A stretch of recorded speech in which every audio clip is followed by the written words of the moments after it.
Yo tout le monde, nouvelle vidéo aujourd'hui sur l'échauffement, vidéo en deux temps. Premièrement, les bénéfices que va nous apporter un bon échauffement et ensuite d'un côté plus pratique, comment le mettre en place avant son entraînement. Alors l'échauffement tout le monde connaît, mais pourtant ça reste une notion trop souvent négligée. On rentre en salle de sport, on fait un peu de cardio, on bouge un petit peu et on est content de ça. Alors qu'il faudrait le mener de manière bien plus réfléchie pour pouvoir préparer le terrain dans notre corps pour un entraînement beaucoup plus efficace.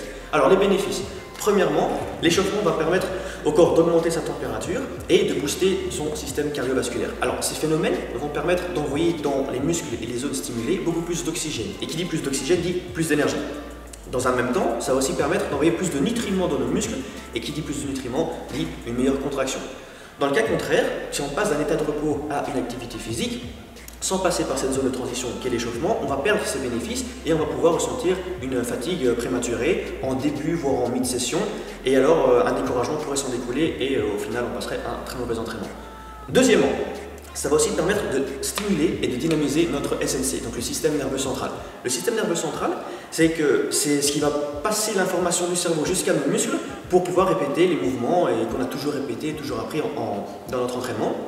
Plus le système nerveux central sera stimulé, plus la qualité et la vitesse de l'information qui va passer de notre cerveau jusqu'à nos muscles sera importante. Et en d'autres termes, ça veut dire quoi? Ça veut dire qu'on pourra bouger de manière beaucoup plus efficace, être beaucoup plus rapide au sein de nos mouvements et déployer plus de force. Troisième bénéfice, le corps va aussi se rendre compte à travers l'échauffement qu'on va passer d'un état de repos à une activité physique et va en profiter pour lubrifier nos articulations, ce qui va rendre nos articulations plus aptes et plus résistantes à l'effort et donc nous faciliter la tâche dans nos mouvements.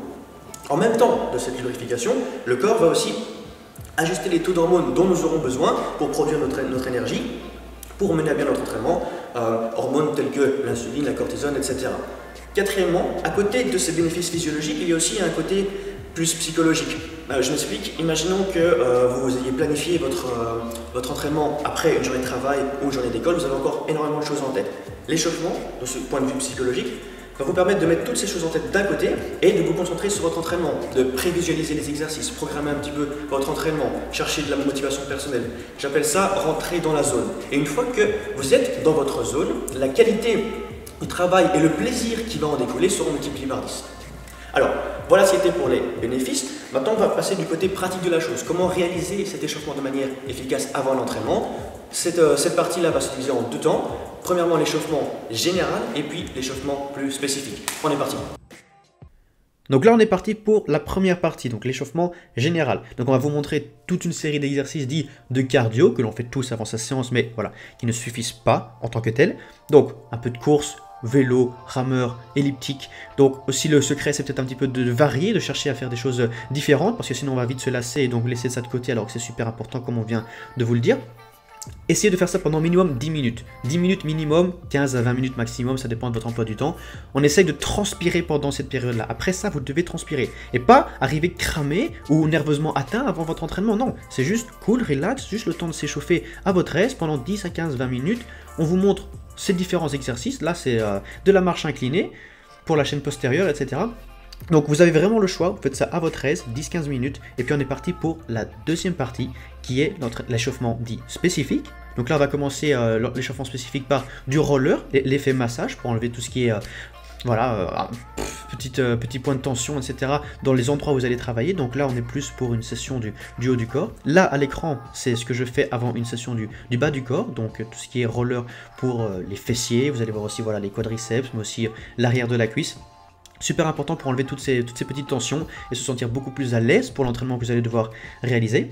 Après cette première partie de l'échauffement spécifique, la deuxième partie de l'échauffement spécifique, l'échauffement articulaire. Donc là, on est parti pour l'échauffement articulaire pour une session du haut du corps. On va toujours commencer du haut et partir vers le bas. Donc là, je commence par les muscles de la nuque. Ensuite, je vais enchaîner avec les épaules, les coudes, les poignets, le buste. Vous allez voir un petit peu tout ce que moi j'exécute. Donc là, voilà, c'était de la nuque. Là, j'exécute des petites rotations pour les épaules. Super important l'échauffement articulaire parce que voilà, vous avez augmenté déjà votre température corporelle, votre système cardiovasculaire, il est opérationnel. Vous avez enlevé un petit peu les tensions grâce au roller.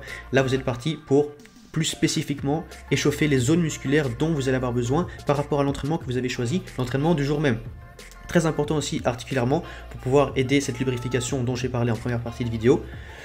Exactement là pour le buste. Donc là, c'est ce que vous allez devoir faire pour une séance du haut du corps ou un back day, un push day, etc. Là, c'est ce que je veux vous montrer pour le bas du corps ou une séance de leg day. Donc, même chose, on part des hanches. Ensuite, on va s'échauffer, voilà, ouverture de hanches, que ce soit de profil ou de face. Vous allez aussi passer par l'échauffement des genoux, de toutes les articulations, chevilles, etc. Donc là, c'est un petit peu ce que moi je vais faire.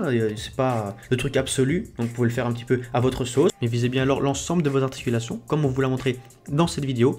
Donc maintenant, vous êtes fin prêt après ce très bon échauffement pour attaquer votre entraînement. Donc n'oubliez pas l'échauffement général, puis le spécifique en 2 temps, le roller form, puis les articulations. Quant à nous, on se retrouve la semaine prochaine pour de nouvelles vidéos. Encore merci pour votre écoute et n'hésitez pas à soutenir la chaîne. Merci beaucoup.